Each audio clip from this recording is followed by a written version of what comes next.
फसलों की एमएसपी जो लागत मूल्य और महंगाई जोड़कर तय हो, और दिल्ली के नौकरियों में 1993 का जो डोमिसाइल है वो हटाया जाए, क्रीमी लेयर का मानदंड बदले, और खास तौर से ईडब्ल्यूएस आने के बाद ये क्रीमी लेयर ओबीसी में सेम ईडब्ल्यूएस और ओबीसी का वो एक तरह से तर्क संगत नहीं है। इस देश में भेड़ बकरी जानवरों पक्षियों की जनगणना हो रही है, लेकिन यहाँ पर एक इंसान रहता है जो ओबीसी है, उसकी आज तक जनगणना नहीं हुई 1931 के बाद में। अगर लगता है कि न्याय नहीं हुआ है तो न्याय महारैली जो है ना प्रासंगिक है। हमें लगता है कि 8 वर्षों में न्याय नहीं अन्याय ही ज्यादा बढ़ा है। दोस्तों, आप सभी का शुक्रिया, बहुत शॉर्ट नोटिस पर आज इस प्रेस वार्ता में आप सब आए, और आज बहुत ही संक्षेप में एक पोस्टर रिलीज कर रहा हूं। ये पोस्टर देख लीजिए पहले। न्याय अधिकार महासम्मेलन रामलीला मैदान 6 और 7 दिसंबर को है, 2 दिन का कार्यक्रम है और कई महत्वपूर्ण इसमें मसले उठेंगे। देश के विभिन्न प्रदेशों से कई सामाजिक संगठन अपने झंडे बैनर के तले रामलीला ग्राउंड में 6 और 7 तारीख को एकत्रित होंगे। कई महत्वपूर्ण मांग है, मैं ये बताऊंगा आपको, लेकिन हमारे साथ अभी 2 खास मेहमान भी हैं। सौमेंद्र है मेरे बगल में बाएं साइड में, और रामाशंकर बैठे हैं मेरे दाहिने साइड में। दोनों आपको ब्रीफ करेंगे, बताएंगे कि आखिर क्या कार्यक्रम है और क्यों कार्यक्रम है। लेकिन मोटा मोटी जो प्रमुख मुद्दे हैं मैं आपको हाईलाइट्स में बता देता हूँ। एक तो जाति जनगणना का है, दूसरा ईवीएम हटाओ, बैलेट पेपर लाओ, जो हायर जुडिशियरी है उसमें प्रोपोर्शनल रिप्रेजेंटेशन हो SC ST OBC का, सफाई कर्मचारी का जो ठेकेदारी प्रथा है क्लास 3 या क्लास 4 में, खास तौर से जो कॉन्ट्रैक्चुअल और हायर कर रहे हैं, आउटसोर्सिंग और ये सब तमाम जो कर रहे हैं ठेकेदारी बंद हो और उसको परमानेंट सरकारी नौकरी दिया जाए। जो गवर्नमेंट की ठेकेदारी है, जितनी ठेकेदारी होती है उसमें बहुसंख्यक की हिस्सेदारी हो। फसलों की एमएसपी जो लागत मूल्य और महंगाई जोड़कर तय हो, और दिल्ली के नौकरियों में 1993 का जो डोमिसाइल है वो हटाया जाए, क्रीमी लेयर का मानदंड बदले, और खास तौर से ईडब्ल्यूएस आने के बाद ये क्रीमी लेयर ओबीसी में सेम ईडब्ल्यूएस और ओबीसी का वो एक तरह से तर्क संगत नहीं है, वो हटाया जाए उसको, और आदिवासियों की अनुसूची 5 और 6 को लागू की जाए। कॉमनल हार्मनी और भाईचारा, कॉमनल हार्मनी स्थापित हो। इन तमाम मसलों को लेकर 6 और 7 तारीख को देश भर के विभिन्न संगठनों के प्रतिनिधि और लोग इस कार्यक्रम में शिरकत करने जा रहे हैं और आ रहे हैं। और जितने साथी सुन रहे हैं उन सबसे आग्रह भी है कि 6 और 7 तारीख को आप अगर आसपास हो, चाहे जहां कहीं भी हो, इन मुद्दों पर आपकी सहमति है तो आप कम से कम आएँ, वहां अपनी बात रखें और लोगों को सुने भी। और इस मुद्दे को सेंसिटाइज करना बहुत ज़्यादा जरूरी है। जिस तरीके से ये सरकार बेच रही है सार्वजनिक संस्थानों को, इसका मतलब है कि जो SC ST OBC है उसकी आर्थिक रीढ़ को तोड़ रही है, कमर तोड़ने का प्रयास कर रही है। तमाम मुद्दे हैं। सबसे पहले सौमेंद्र से हम रिक्वेस्ट करते हैं कि आपको ब्रीफ करें। तो तमाम मीडिया साथियों का बहुत बहुत धन्यवाद कि आप लोग यहाँ आए, और उम्मीद है कि आप लोग हमारी आवाज़ हर घर पहुँचाएंगे। साथियों, दिनांक 6-7 दिसंबर को न्याय अधिकार महासम्मेलन का आयोजन किया गया है, और ये आयोजन क्यों किया गया है? वो इसलिए किया गया है कि इस देश में समय समय पर इस देश की मनुवादी व्यवस्था से बनी हुई सरकार बहुजनों के अधिकारों से हकमारी करती है और करते आ रही है। तो जो हमारा पहला मुद्दा है जातिगत जनगणना, सर ने अभी आपको बताया है, तो इसको मैं थोड़ा सा आपको बताना चाहूँगा। क्योंकि इस देश में भेड़ बकरी जानवरों पक्षियों की जनगणना हो रही है, लेकिन यहाँ पर एक इंसान रहता है जो ओबीसी है, उसकी आज तक जनगणना नहीं हुई 1931 के बाद में। क्या वो इस देश का इंसान नहीं है? क्या वो इस देश का वोटर नहीं है? लेकिन इसके बावजूद भी ये वोटर के लिए, वो अगर इसे वोट लेना है तो बस इस देश का ये हिंदू है, इस देश का नागरिक नहीं है या भारतीय नहीं है। EWS रात भर में इसकी स्क्रिप्ट लिखी जाती है, रात में, दूसरे दिन संसद में इसको पास कर दिया जाता है। जब आप बताइए कि जिसकी जितनी संख्या है उसको उतनी भागीदारी नहीं मिल रही है। इसलिए इस देश में जातिगत जनगणना ये बहुत जरूरी है। फिर दूसरा जो मुद्दा में हमारा अहम मुख्य मुद्दा है बैलेट पेपर से, सर ने ये सारी चीज़ें बताई लेकिन मैं थोड़ा सा बताऊंगा। और इसमें बैलेट पेपर से क्यों, क्योंकि अभी फिलहाल में हिमाचल में जो चुनाव हुआ है और वहाँ चुनाव आयोग के द्वारा कुछ कर्मचारी अधिकारियों को सस्पेंड किया गया। क्यों किया गया? क्योंकि ईवीएम किसी प्राइवेट गाड़ी में मिली, या फिर आप देखते हैं समय समय पर कहीं ना कहीं ईवीएम के द्वारा धांधली हो ही रही है। और हिमाचल में क्यों सस्पेंड किया गया?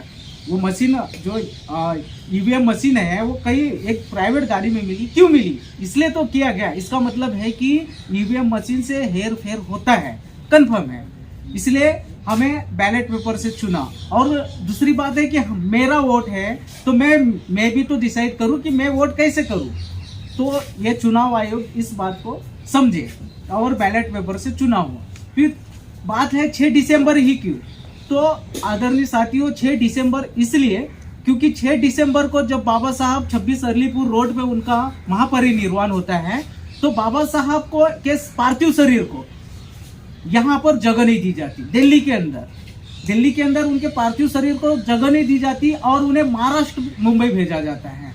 आप सोचिए कि बाबा साहब जो हमारे मसीहा है, इस देश के संविधान के शिल्पकार हैं, उनके पार्थिव शरीर को दिल्ली में जगह नहीं मिल रही है और उन्हें महाराष्ट्र की सीमित किया जा रहा है। और उनको महाराष्ट्र की सीमित करने के लिए यहाँ पर मनुवादी सोच रखने वाली कांग्रेस सरकार ने बाबा साहब को मुंबई भेजा। अगर बाबा साहब की समाधि दिल्ली में होती तो मैं गर्व के साथ और पूरे उम्मीद के साथ ये बात कह रहा हूँ कि ये दिल्ली का नज़ारा और कुछ अलग होता। इसलिए पूरे देश के लोग दिल्ली में 6 दिसंबर को बाबा साहब को अभिवादन करने के लिए शामिल हो रहे हैं। और बाकी और भी बहुत सारे मुद्दे हैं, लेकिन साथ में और भी सर है, कुशवाहा सर है। तो कुशवाहा सर आप। हाँ, रमाशंकर जी से रिक्वेस्ट है कि 6-7 का जो कार्यक्रम है थोड़ा सा ब्रीफ में जरा बताएं। बहुत धन्यवाद सर, और हमारे मीडिया साथियों का बहुत धन्यवाद जो यहाँ उपस्थित हुए हैं। इसमें क्या है कि 2-3 मुद्दे हैं, जिसमें एक रिजर्वेशन भी एक मुद्दा है बड़ा जो रह गया सर की सूचना में। आप देखिए कि अभी दिल्ली विश्वविद्यालय में 2 पोस्ट पर पॉलिटिकल साइंस में NFS जैसा लगा दिया गया है, रिजल्ट में नहीं है तो मतलब नहीं है। ऐसे ही हंसराज कॉलेज में एक ST पोस्ट पर मामला आया है। ये सारे लखनऊ यूनिवर्सिटी में एक SC पोस्ट पर मामला आया था।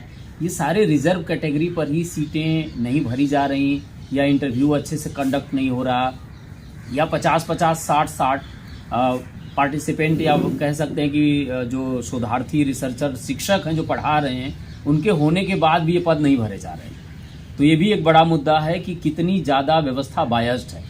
एक तरफ सरकार कह रही है, सरकार के जो मुखिया कह रहे हैं कि हम OBC हैं, और दूसरे तरफ OBC सीटें विश्वविद्यालयों में नहीं भरी जा रही हैं, धज्जियाँ उड़ा रहे हैं लोग। और कौन लोग उड़ा रहे हैं, क्यों उड़ा रहे हैं, इसका कोई जवाब की कोई देने के लिए तैयार नहीं है। तो इन सारी चीज़ों पर भी बात होनी है वहाँ पे। दूसरा क्या है कि जैसे ठेकेदारी की व्यवस्था है, एक तरफ सरकार पूरी तरह से प्राइवेटाइजेशन जोरों पर लागू करवा रही है, और दूसरी तरफ आप देखिए कि उसमें किसी तरह का कोई रिप्रेजेंटेशन, रिजर्वेशन जैसी व्यवस्था नहीं है। स्वाभाविक है वहाँ जितने एम्प्लॉय भरे जा रहे हैं वो सारे खास वर्ग या क्षेत्र या कह सकते हैं व्यवस्था वाले लोग हैं, जो जिनके पहले से लोग वहाँ हैं वो पैठ बना के अपना काम करवा रहे हैं। तो ये जो डी ग्रेड को या C ग्रेड की नौकरियों को ख़त्म करके, और एक जो कह सकते हैं कि संविधान ने अधिकार दिया था कि इक्वलिटी की तरफ लोग बढ़ रहे हैं, समानता धीरे धीरे पाने के लिए एक जो आर्थिक व्यवस्था होनी चाहिए वो मिल रही थी, उसको ये ख़त्म कर रहे हैं। क्योंकि जानते हैं कि जैसे जैसे समृद्धि आएगी वैसे वैसे लोग शिक्षा की तरफ बढ़ेगा और अपने अधिकारों के लिए लड़ना शुरू करेगा, मांग करेगा, आवाज़ उठाएगा। तो ये आवाज़ बनी ना पाए, इसके लिए शिक्षा से ही इनको वंचित कर देना है, अर्थ व्यवस्था में इनको हिस्सेदारी नहीं देनी है। तो इन चीज़ों को लेकर के जगह जगह विरोध होता रहा है। इस बार हम लोग एक केंद्रित स्थान खोजे हैं, रामलीला मैदान। अब जानते हैं परिवर्तनकामी जगह है, वहाँ से बहुत सारे परिवर्तन की आवाज़ें उठती रही हैं। एक बार बहुसंख्यक समाज का भी ये महान्याय अधिकार जो सम्मेलन है वहाँ होने जा रहा है। 6 और 7 दिसंबर को आप लोग ज़रूर आएँ। अगर इन मुद्दों से, इन व्यवस्थाओं को बदलने में कहीं भागीदारी लगता है कि आपको करनी चाहिए, तो आपको वहाँ उपस्थित होना चाहिए और इससे ज़रूर बदलाव आएगा। धन्यवाद। सर, इस सम्मेलन में कौन कौन प्रवक्ता और रहने वाले हैं? कोई पॉलिटिकल लीडर भी आएंगे क्या? कुछ आ सकते हैं, न्योता बहुत लोग को दिया जा चुका है, लेकिन आप सब जो युवा हैं, जो सोशल एक्टिविस्ट हैं, हमारे लीडर तो वही होते हैं। जी जी। क्योंकि पिछले कई वर्षों में हमने देखा है कि सोशल एक्टिविस्ट यही ज़्यादा मोर्चा संभालते हैं। तो खुला मंच है, जिनको आना है आए। कुछ लोग को अप्रोच किया गया है, लेकिन आए। और ये बात सिर्फ रामलीला ग्राउंड में नहीं, संसद में मामला ये उठे कि सिर्फ आना जरूरी नहीं, इसको डिफरेंट फोरम्स पे जहाँ जो लोग हैं वहाँ पे इस मुद्दे को उठाइए जरूरी। सर, आप कह रहे हैं कि न्याय अधिकार रैली है, लेकिन जो सरकार का नारा है सबका साथ, सबका विकास, सबका विश्वास, ऐसे में सर ये कितना जायज लगती है रैली जो ऐसी सरकार चल रही है देश में? नहीं तो जो चल रही 8 साल से आप खुश हैं, आपके साथ न्याय हो गया, तो मुझे कुछ नहीं कहना है। अगर लगता है कि न्याय नहीं हुआ है तो न्याय महारैली जो है ना प्रासंगिक है।